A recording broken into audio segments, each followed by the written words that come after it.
Okay, so this is the second time I'm recording this. Um, I wasn't super happy with the first commentary.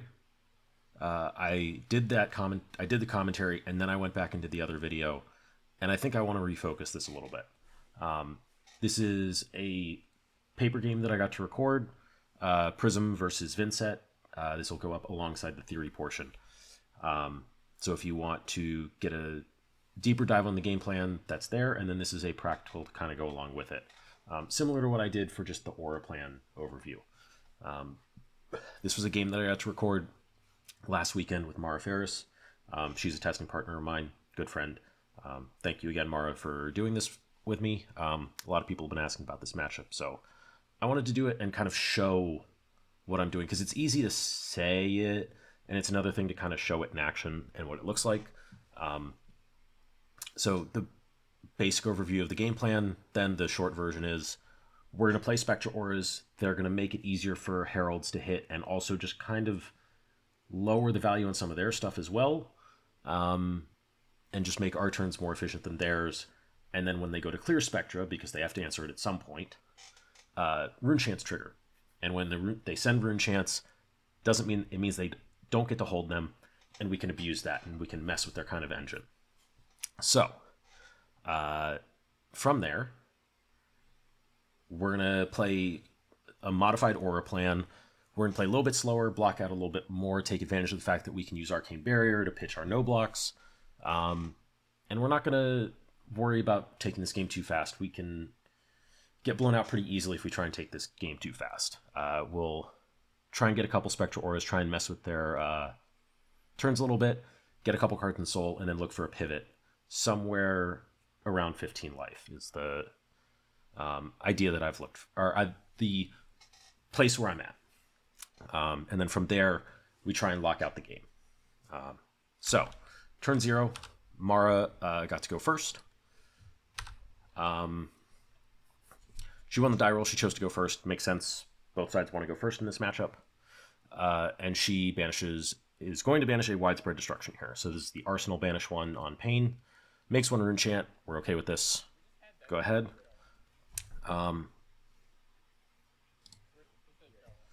So yeah, widespread destruction is banished, and then she's going to play a Deadwood Dirge and move to pass.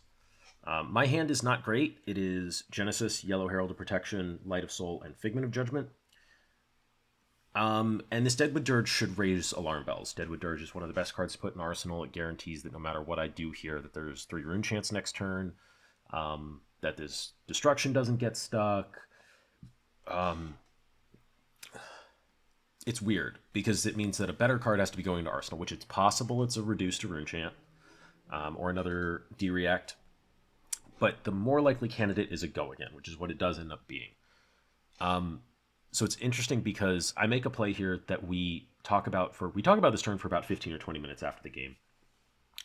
And we come to the conclusion that it's probably wrong and that the Dirge should be the red flag that says that this play is wrong. I think I now disagree, and I want to break that down. So if this is a go again, then we have some issues on our next turn.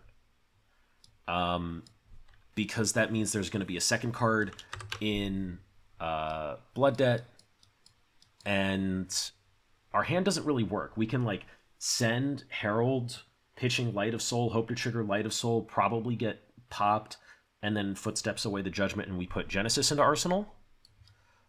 Or we can just play Genesis and put the Herald into Arsenal.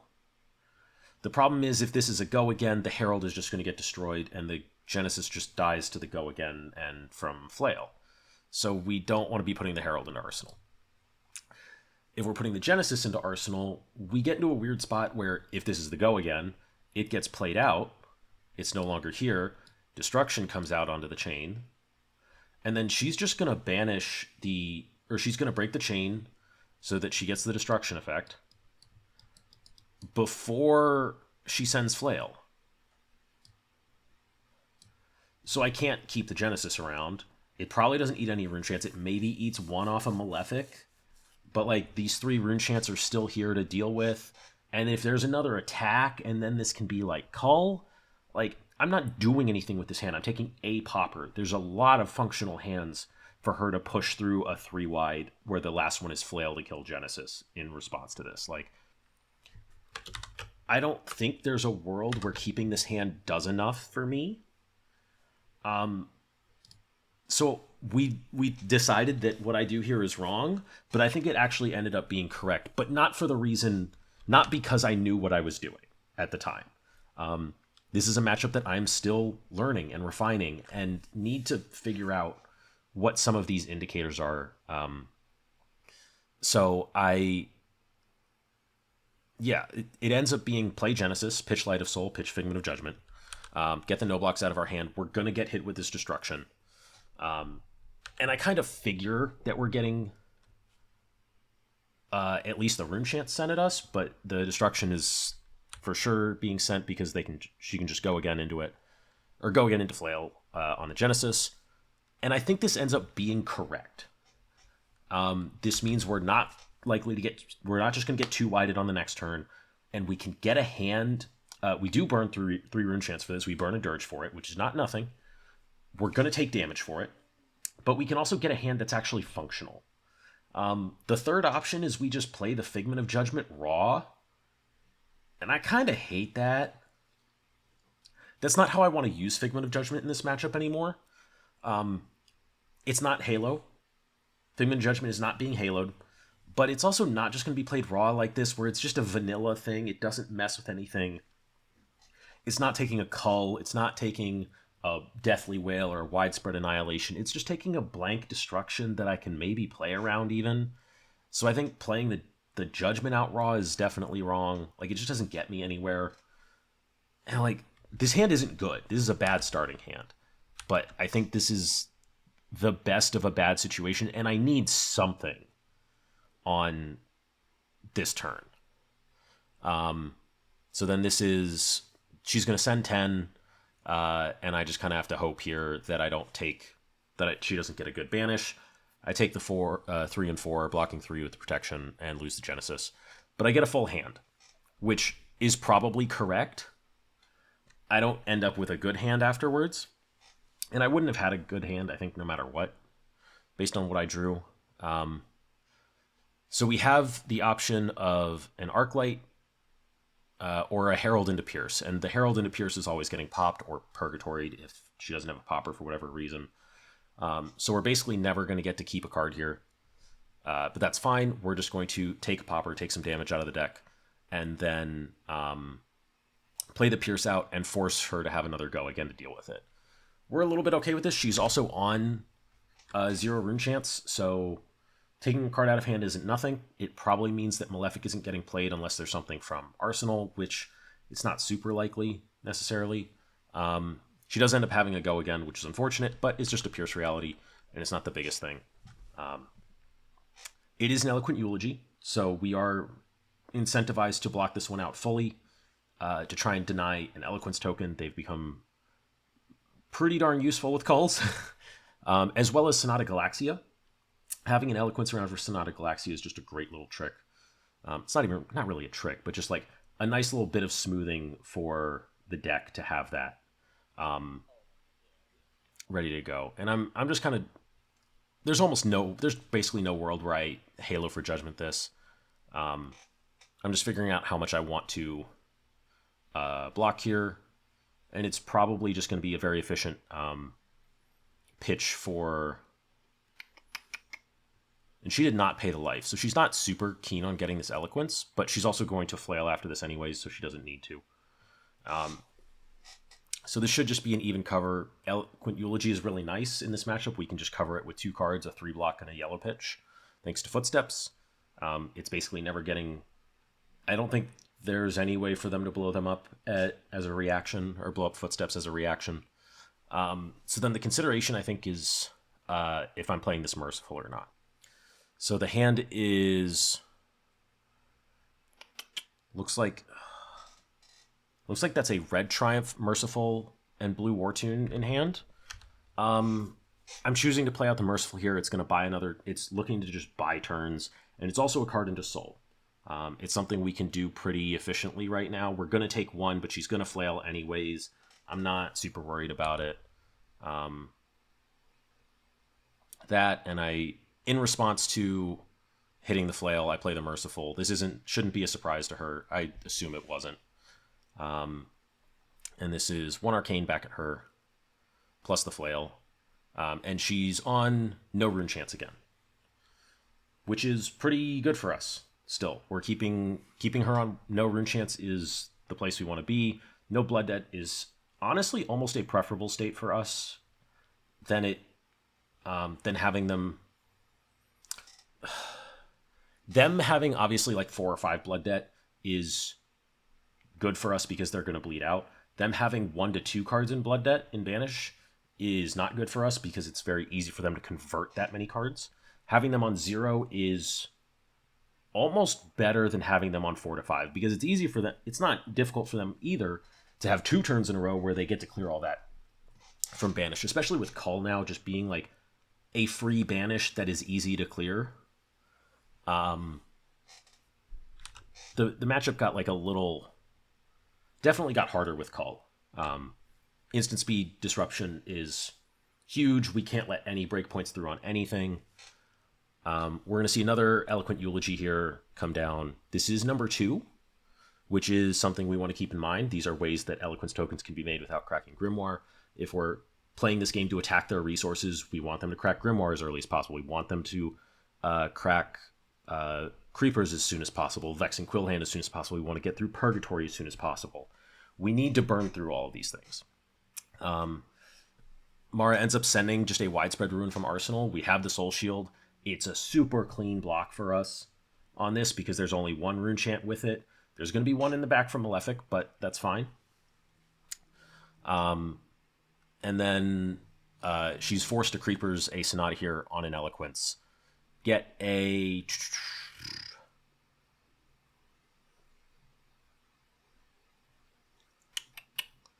Rune Blood, pay 1 for Creepers, pay 1 for Sonata. Yep, okay. Because of the Rune Chant reduction cost. Yep, clean. And then we're going to Flail, burn the Rune Chant again. Merciful trigger, and I choose to AV here, obviously, to get rid of Creepers.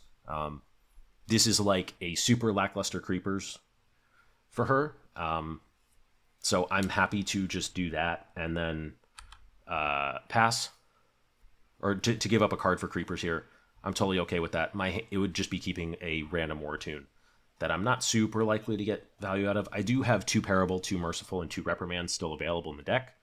And if I'm keeping this War Tune, I just play the passing that's in my hand, and I get to potentially have the War Tune for the next turn. The passing isn't likely to survive this turn. This is a bit of an interesting choice, though. Do I Arsenal this passing, or do I just play it? It's possible. It's actually very possible that I'm supposed to hold this passing Mirage and go for a double Aura turn. She's already seen a couple go-agains, but the Eloquent Eulogy being in Banish means that like getting an Eloquence plus that is pretty... Plus like a Color Moon can clear the passing pretty easy. This passing Mirage should probably go into Arsenal and look for a double Aura turn.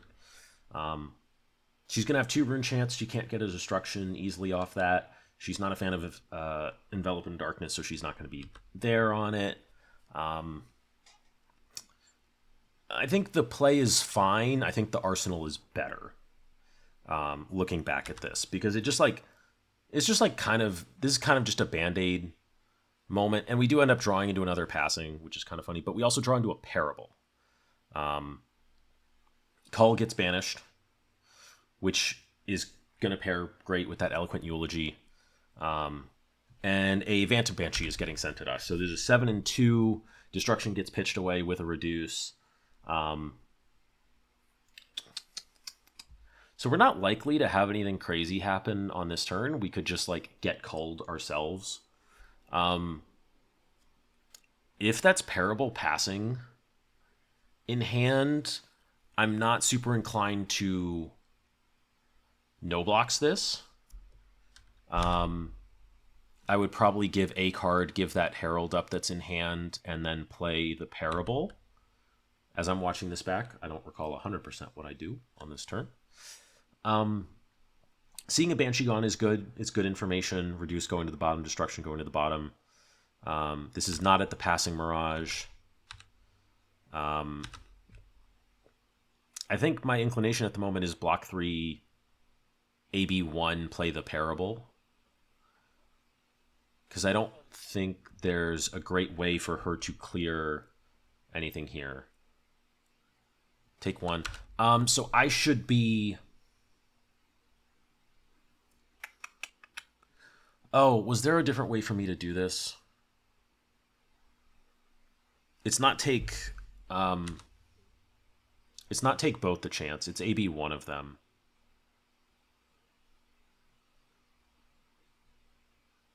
And then we block 3, and then we play the Parable. So she doesn't use the Cull. That's not surprising. The Cull would just be 3 damage effectively. And this is a pretty decent state for us. And we could get into this state as well if we had the passing in Arsenal.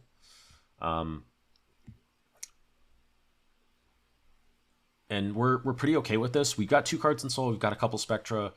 The engine isn't great for her at the moment, but it's not terrible. The Runeblood is out, and it's going to be all right. The Cull being there, plus the Eloquent Eulogy being there, makes for a pretty flexible Banish Zone. I just kind of need to get into a spot where I can pivot now, is what I'm looking for. So I need to find... yeah, there's no way that this was... that this would have been... like, play the other passing in any way, I don't think. That just doesn't work well. That's a really easy way to get culled and punished. It's still unlikely that we get culled, but, like, I don't want to just lose an entire card, like an entire Spectral Aura just for a Cull. That's a great way for Vynnset to trade up. And maybe I'm too cautious about that, and maybe I should just get them to burn the Culls. There is an argument for that, especially this early in the game when it's not really, when there's no eloquence behind it, there's no action point. It's definitely possible. This is still something that I'm learning and figuring out myself. This is Wail and Banish, along with the Cull and the Eloquent Eulogy, but we're only on 2 Rune Chants, and I think Mara ends up changing her mind here on this one, and going back to the Wraith because... or playing one... Hi, Gordon. Or playing something out of hand instead.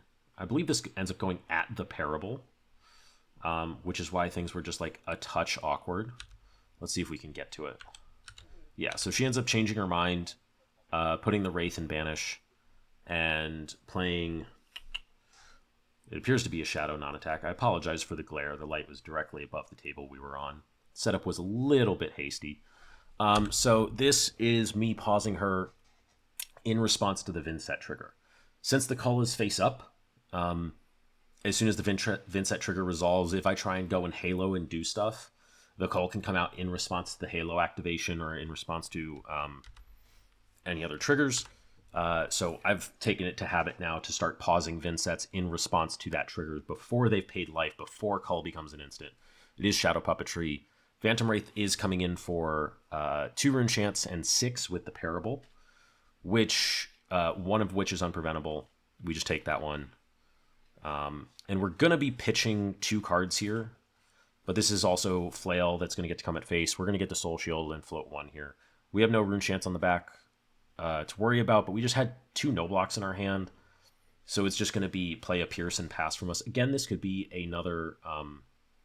and then Eulogy from hand, and I believe this is at the... Oh, this was at us. This is Eulogy number 3. We have the ability to cover this because we have the 1 float, and 2 block Parable brings this down to a 3. This, to me, because it's coming at us, says that she's very... She's always making this Eloquence here. She has no cards in hand. I'm not supposed to block with this Pierce, am I? I'm supposed to just block with Footsteps. Yeah, this is a mistake. This is a mistake. She's going to get this Eloquence no matter what. Come on. Yeah, I'm supposed to just play this Pierce here. Um, because she's getting the Eloquence no matter what. She's already paid the life. Oh, no, no, no, no. Never mind. I have to block here because it makes the Eloquence cull as an instant, and then Flail kills an aura. And I would just lose the Pierce. Yeah, never mind. I did this right. I forgot why I did this. Yeah, and it's just Cull Flail, and I don't have any cards to lose. I wouldn't just lose 2 health for nothing. Okay. I knew at least something. I knew enough, at least in that moment. But that is a Cull gone. That is the last Eulogy that is in Banish right now. She's still only on 2 rune chance to start the turn. We have a passing out. She's had a decent number of go-agains, but not a huge amount. I think she's had 3 or 4 of the 9 that we can presume between Puppetries, Tears, and Machinations. But we still really just need to be getting a piece into our arsenal. We do have a Genesis in hand, so we're just going to look to cover this turn, put Genesis in arsenal, and find our pivot. We have a decent life total for it. We've got 3 cards in Soul. That means we can pretty easily get a good Shariah turn, and then a good Themis turn, is what I'm looking for here. So we just need to figure out how we want to deal with this turn. She banishes a Haunting Rendition, which is good for us. Runeblade Incantation takes down. And I believe this is Dirging the Rendition. Yeah, Dirging the Rendition up to 5. And this was a very interesting choice for us here. We have our second passing in hand, but we know our third one is somewhere near the bottom of the deck. We're probably going to get to shuffle in the next couple turns, but this is something to keep in mind. And we think for a while on this. Flail is going at passing, but 5 rune chants are coming at us. The Dirge is just kind of being cycled here. This is the second Dirge as well. So we've got 2 of the 4 plus 2 rune chants gone with the Vex, counting the Vexing. The Eulogy is still in Banish. And we've done no damage to... We've done like 1 point of damage to Vynnset from Merciful, or 2. And she's at 29. Like, she is slowly taking blood debt from all of this because of how much we're messing with the rune chants. We don't have to do as much damage in this matchup as other aura matchups because of this. But we do kind of want to protect our life total here, and I have 2 possible plays with this hand. I can take 5 here and play a blue War Tune, pay Footsteps, and play Passing. If I get Purgatoried on it and I have to discard Passing, that also is kind of bad. That's just significantly worse. In all honesty, I want to develop this Passing and have the Genesis and Arsenal ready to go to look for that pivot. We have seen one of our Arclights already, so we'd like to see another. And we've seen one of our Parables already. So we're not the most flush with threats to find, but we also haven't shuffled yet from any Figment searching, so we're not in a bad spot. I think still the move is AB5 with the War Tunes, and this is what I end up doing. AB5 with the War Tunes, keep 5 health. Because that 5 health is kind of a lot at the moment, especially with the Eloquent Eulogy being there in Banish. We're kind of already at 15, roughly, being threatened. So I think for a long time on this one, because I'm not sure, this is a weird borderline, where if I'm like 2 points lower, I just always AB this for sure. And this is like probably like right about where I would consider taking it and going to 14. But the blowout of Purgatory is just like, it's so it's actually a massive tempo swing for her to get this passing out of my hand that I just can't risk it. If she doesn't have a popper for some reason, or even if she has a popper and wants to trigger Purgatory and just take a card from me, that just isn't something I can justify. And discard another Haunting Rendition from hand. That hand was double Rendition. It was pretty miserable there. But we just play the passing, we put the Genesis in Arsenal, we have a combo piece, and I believe we have an Arclight in hand. So it's go time. We don't really care what happens on this turn. Not much can happen that's going to move us from this spot. If like an Annihilation comes down, I guess we might get moved. Because if it's played from hand, and this is just another non-blood deck card goes down, Malefic is made, and we're going to play, I believe, an attack from hand. is what ends up happening. But this turn, it doesn't end up being much pressure, and it's because we're stressing the rune chant so much. We're going to tear, and we're okay with this. We're not going to halo in response. We're not going to do anything crazy. This is just our pivot turn, and we know it. Unfortunately, we don't have a blue in our hand to start this off with. I would love that. We're not able to stop the eloquence, so we're just going to say no blocks. We're going to take all of it.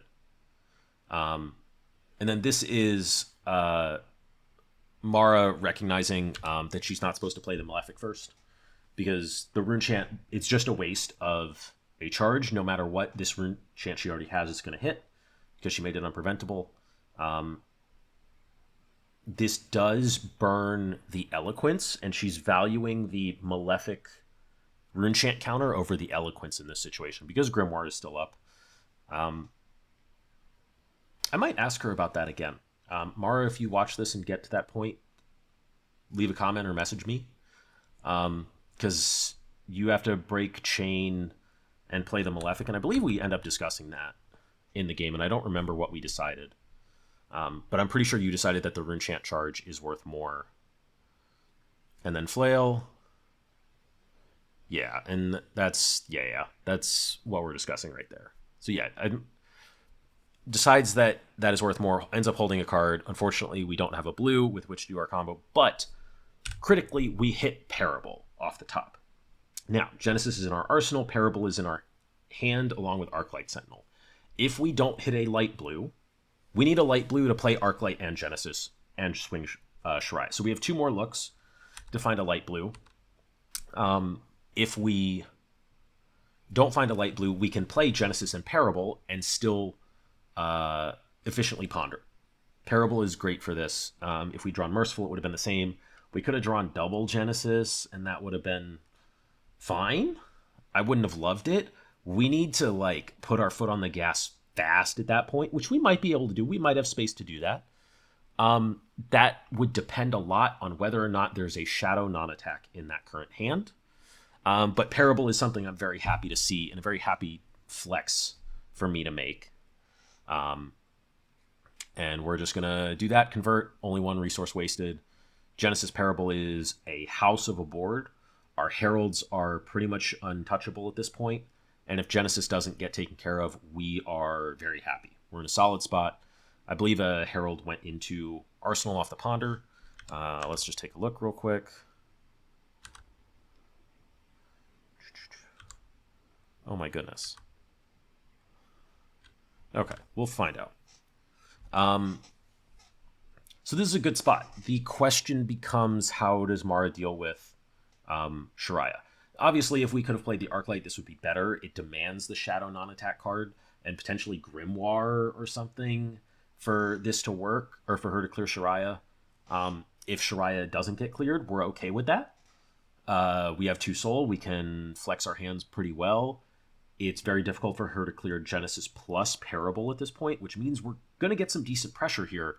And we should be able to even up the life totals in the next turn or so if there's no Shadow non-attack. We get lucky, and there isn't. There's a dud banish, and just a Machinations is played. And I believe Mara is in an awkward spot because she has 2 blue. This is not the blue Deathly Whale hand. That's the next one. This is just a... Is that a blue? That might be a blue. I don't think it's a blue. I'm pretty sure... God, it looks blue. I play it as if it's a yellow, but it doesn't end up mattering. Because there's only... What is it? There's 1 rune chant with it.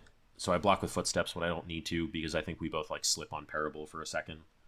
It doesn't end up changing anything, but I can very easily... Yeah, so it was a blue, but I end up blocking with Footsteps. That's weird. It doesn't matter. I had 2 float. AB the 1 rune chant, and then we cover the last one, and we get to keep Shariah, only giving up 2 cards, which lets us be pretty flexible here on this. Yeah, because we still have the 1 float for the rune chant that's going to come with Flail from the Malefic. And we're really stressing these Malefics pretty hard. The 2 she's had, I think every charge so far has been burned on Flail, except for maybe 1. And even this one, which she tried to like not have the charge used on a flail on the last turn, she ended up having it used on this turn. Genesis ends up getting used. She does get one rune chant in the back because of Deathly Wail, and she had lost life for flail. We're gonna do the thing. We pitch a Merciful here. I think it was our only yellow in hand, and it's just forego again. This is basically no blocks all the time from everyone. This is a very. This is where we need to be. Not having a shadow non-attack on that turn was good for us, and also incidentally, nothing that could go at Shariah and kill it, which is why it's awkward that I blocked with footsteps. Not a mistake that ended up mattering for me, but we do get to send. It was a Herald of Judgment in Arsenal, and we get to do it with Parable. This is our hand flexes very well, in that if we get Purgatory, we just discard a Herald and we play another blue aura, which it's also possible is just correct to play the blue aura anyways. And I think I slip a little bit here. Mara has a big think on this one because she doesn't have 7 Pauper in hand, but Judgment kind of messes with her turn if I have the Wrath here, which it's possible I do. I don't end up having it. So she just gives 2 and a reduce and doesn't get punished. I send another Herald. I'm pretty sure. Yeah. Going over it, the Parable really messing with stuff, and we send another Herald instead of playing the passing. I think this is slightly wrong. I'd almost prefer developing the passing because it's just kind of like, it's once again, do you have the Shadow non-attack? And then I still have 2 auras, and like maintaining that state of 2 auras, I put another Herald into Arsenal. In particular, a Triumph, where it's like that almost guaranteed gives me still 2 Heralds of threat on the next turn if there's a Shadow non-attack, because it can also let me get around Purgatory very cleanly. So I think this is another like thing where I'm not quite as consistent as maybe I need to be, but I decide in this moment that I want to put a little bit of gas on. Threaten the life total a little bit, but not. It's not really threatening the life total. It's just like pushing it in the direction that I need it to go. I guess I'm a little worried about the next turn. She does get to have 3 rune chants. It's one of the few times this game she has started a turn on 3 rune chants. But I don't know. This is a little bit of a flex spot, or like a tricky decision. And if it's the other way, I completely understand. Like, it makes sense that it could be the other way on this one. Because we're not really in like the Spectra development portion of the game, except we need to be, because our pivot wasn't as good as I would have wanted, because of... but at the same time, I feel like I'm light on Figments. Usually I have a couple more Figments out on the board, but that's probably because I mismanaged my auras just a touch, or just a little bit early. If I had managed my auras slightly better and timing them in kind of just the standard double aura thing, the old Prism thing, Vynnset doesn't have enough go again necessarily. And I end up just getting 2 cards on this, which I'm totally okay with in this moment. That's a lot of pressure taken off of me. And then this is just going to be another blue whale when Parable's out. And this blue whale ends up going at Parable, which I think is actually correct. There's no point in sending it at me. I get too much value if you send this at me, just because Parable's going to keep staying there, and you need to be able to pop Heralds. So she's just trying to decide, because this can't kill Shariah, and she thought about popping Vexing here for widespread annihilation, which I don't necessarily hate. It's a little risky if the Prisms are packing War Cries and they have a soul, and you pop that Vexing and they get to flip that Annihilation face down, you can be in real trouble. It's not a huge amount of trouble because they go to 0 soul, and like Shariah is still just kind of there with no soul, but that's 4 damage still. And it's a pretty decent chunk of value that you would lose like that. So I don't really dislike this line from Mara. She's just kind of playing it slow and trusting that her deck can do stuff once the Parable's gone. And this is like where that like passing Mirage choice gets a little weird just because if the passing is in play here, she has 2 extra cards with which to do stuff. But the and I have a Herald in Arsenal, but she's got like I'm not sure that's actually a better spot for me. Just having the passing out, and she's debating just keeping the whale, which I don't super hate either. We have 2 culls, but we don't have creepers available, which means we're a little tight on go again, and we'd also go to 0 chance completely. Malefic does still trigger when you attack Spectra, which I'm actually curious if we get that right or not. Okay, we do. Because Malefic is when you play, not when you attack with.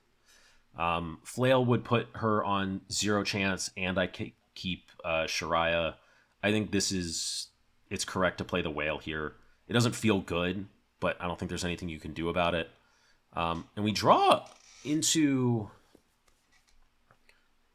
probably, I'm trying to remember what this hand is. I believe it's Merciful, Red Triumph, ALS, and a light blue.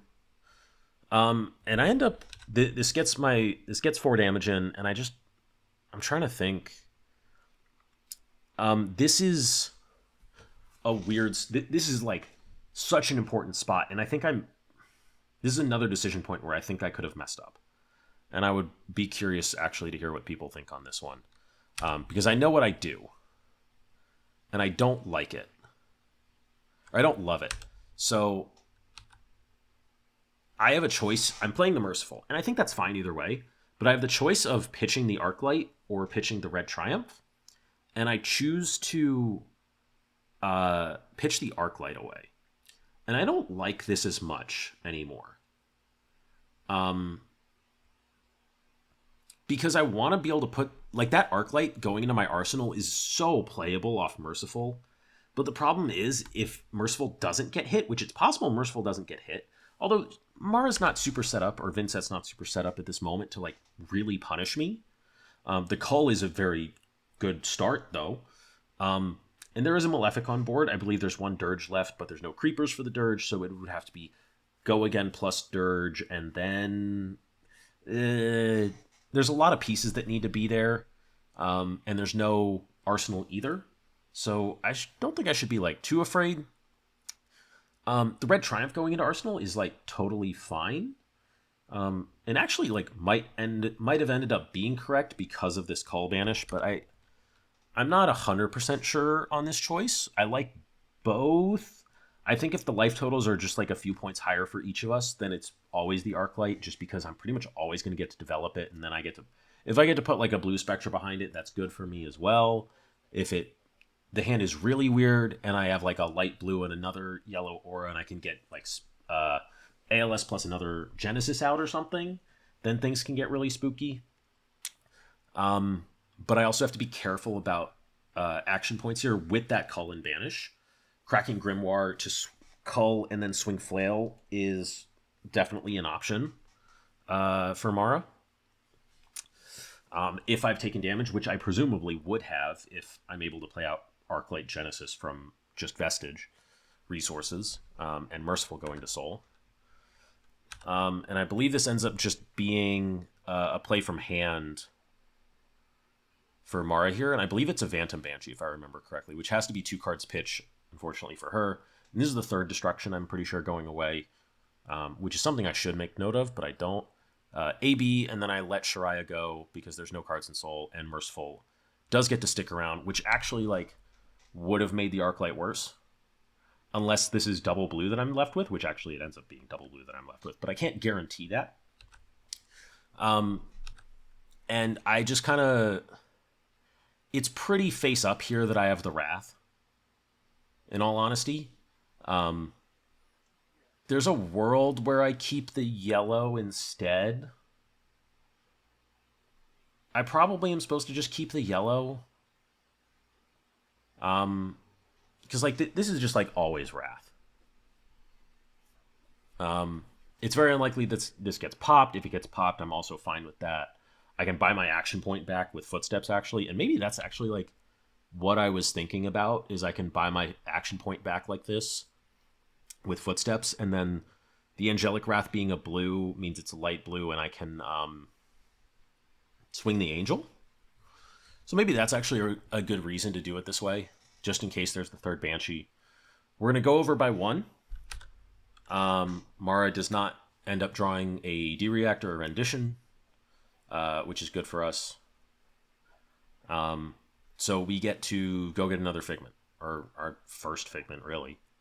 1 damage pushes over. I think Mara might have missed. Oh, nope, that was it. Okay. This is a mistake. This is 100% a mistake from me. This should not be Figment of Protection. The Spectral Shield is probably meaningless, even if it is at an extra damage on Merciful. This should 100% be Figment of Judgment. This is probably my last... If I'm not for sure winning this game, which I'm not at this point, this is probably my last opportunity to guaranteed get a Figment. I may not get another Figment for the rest of this game. This should be Figment of Judgment, and I turn the Cull face down. If this Cull is gone, I basically gain at least 3 life, and I probably gain closer to 6. Or we can count me as at 11. Or at 8. It's not a good color on Prism. Well, for reading. But this is a mistake. This is 100% a mistake. It's not unlikely that I get another soul before, and I can then flip something else and banish if something else gets stuck. There's no Malefics out. There is a Vexing, but this is 100% a mistake. If this is Judgment, I have very good paths. I think I have good paths to win this game. Protection doesn't help me win this game. It's just a D-React if it comes down to that. And the Spectral Shield is meaningless. So this is a mistake. And this is me last weekend not appreciating what Judgment has to be in this matchup, where it is that Aegis turn. Or it is equivalent to the Aegis turn against Flick Knives, the Angel of Protection turn, where you make 2 Spectral Shields, you can guarantee the Angel gets 4 ward, and you just trade up so high on them because they can't mark you or they can't get their vest. And it's this is the same thing, and this is the biggest punish. Because now there's 2 Culls in Banish. Now I'm in real trouble. Also a note, if I got Figment of Judgment back there, and I turn the Cull face down, if Mara plays the Cull in response, I just turn face down whatever card she puts in Banish. Figment of Judgment is not targeted. This means that playing the Cull in response to the Figment of Judgment trigger doesn't actually do anything other than have her discard a card. So this is a very bad spot for me to be in. And if I have Themis in hand, on board, ready to go, and if I were somehow... I'm a soul short, unfortunately, without the Merciful going away, which means I can't really take this second Cull. I'm pretty sure I'm just dead from this point, no matter what, almost, unless something really weird happens. I also make a mistake here. I for sure made a mistake here.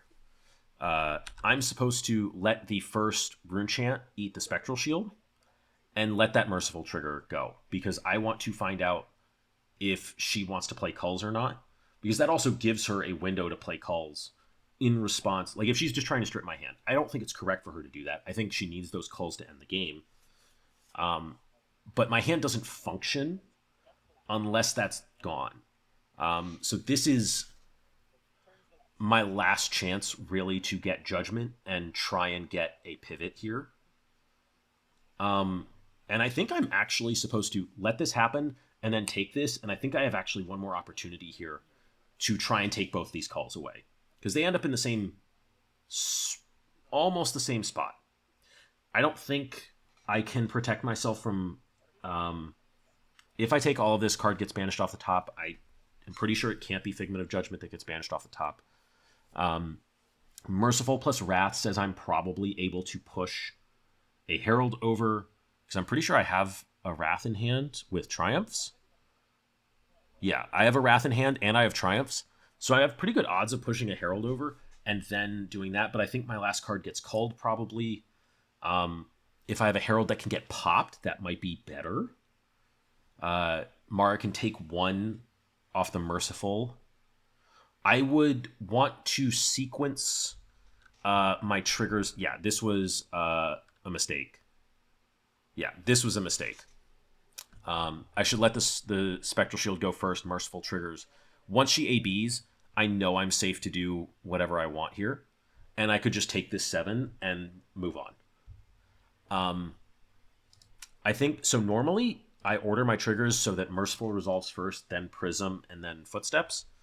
I believe that is how it has to work to some degree, just because Merciful is what puts it into Soul.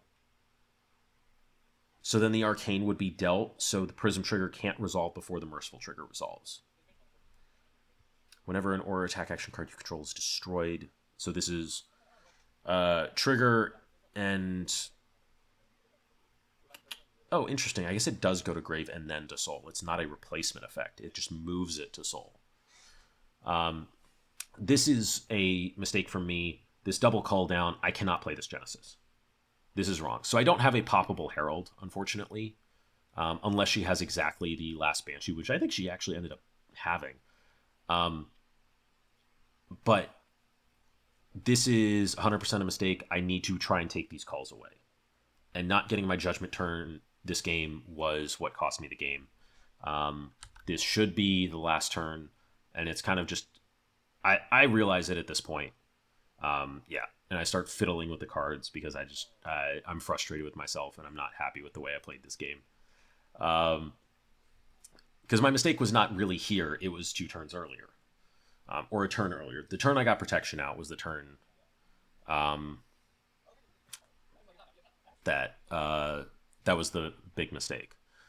Because we have this, we have call, or we have a Phantom Wraith, so 2 cost 6 Rune Gate, and then double call, and she just needs a go again now. Which she does have a Machinations, which does sort of guarantee damage dealt, but it also is just go again, which means we can go Grimoire, cull, Vynnset trigger, pay Vynnset, cull in response to the Eloquence breaking from Grimoire. Malefic resolves, we're going to block 3 because it has overpower, so we have to give the Figment here. And we're going to do this floating 1 so that when we get called and we banish a card, we still have 1 float. And we're just kind of going through the mechanics now of it. Yeah. Which I do actually have priority here in response to... Because I have not taken damage. So, like, if you have Halo here, this is a great spot to take the second call. Because nobody has lost life yet, so the second call can't be played. It doesn't end up helping you a ton in this exact spot. You would probably call, or you would probably Halo in response to the Machinations and take the Wraith. In this hand saves you a lot, but definitely the Light probably gets played from hand and it's fine. Depending on what the last card is. I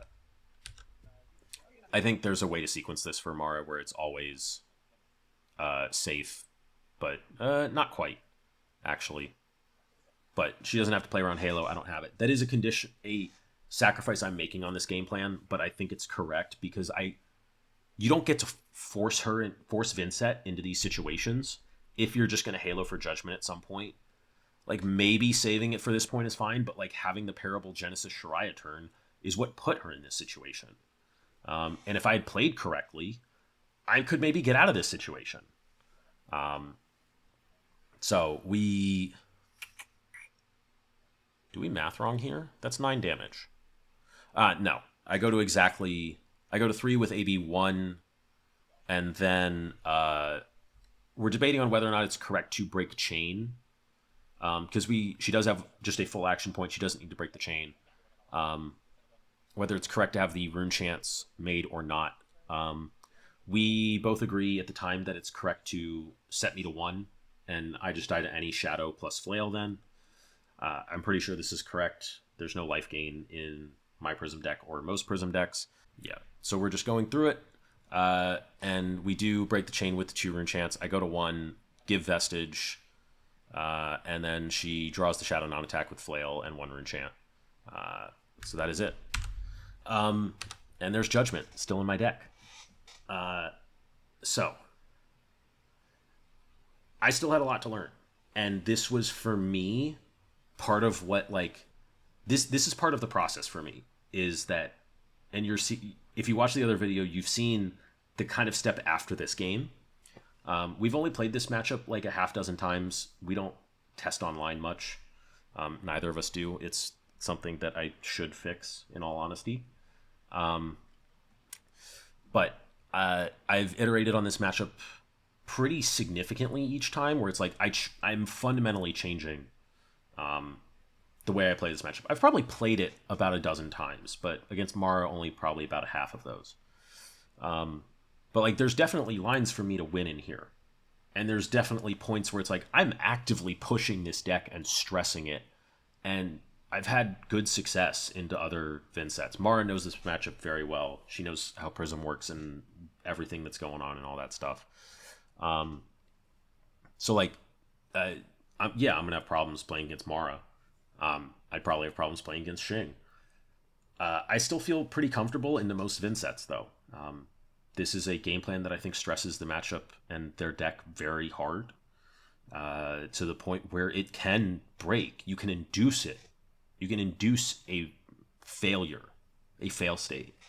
And like, you can't force them to be on a 4 non-attack hand, but you can definitely force them onto hands which are like early Vexing breaks, early Creepers, like we saw there. I don't even know if that Creepers was right, but just like, she had to get something going. It wasn't good, but she had to get something going. But yeah, that's kind of that. This is an example of a game. It's even one step before the theory, but then like how the theory comes out of this and where it is going and the interactions we see and the number of turns that Vynnset started on 0 rune chants was just crazy. And that really makes it hard for the deck to function, and be efficient and just do anything. It makes it hard for it to attack you. And people are like, oh, it's fine. I can block 9, banish a card, and flail a Spectra. And it's like, well, yeah. But how many times can you do that and not die?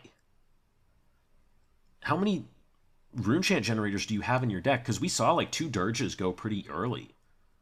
And Dirge without Creepers is also like significantly worse. But just like not having Dirge as an out, like Vexing didn't need to get popped here. Or did it? Did it get popped on the last turn? I think it got popped on the last turn, now that I think about it. Yeah, Vexing got popped on the last turn. But Mara was doing a lot of playing out of hand. And if I tighten up a little bit on this, I think this matchup is still very playable. I don't know if it's Prism favored by any means. I think I maybe get it to 45-55 for theory. But I've had pretty good results with it overall. So, yeah, that's not really a quick review of this game. This was a pretty long game. It was about an hour-long game for us. Trying to connect some of the dots, connect the theory to the practical and what the game really looks like.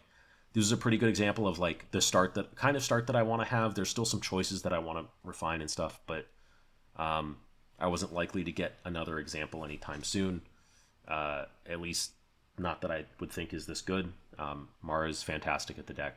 She's always pushing it. She's always forcing me to play extremely tight in this matchup. I can't make any mistakes, and yeah. So yeah, that's going to be it for this one. The theory portion will be up alongside this. I think I have the next video planned out and ready to go. I don't know how many of these gameplay reviews I'm going to do. I don't love doing Talishar gameplay reviews, but this was also a little bit of a hassle and also not quite the quality that I would like. I apologize for things looking a little clunky in the glare and stuff. But yeah, thank you for watching. if you made it this far. I appreciate it. Yeah. Peace.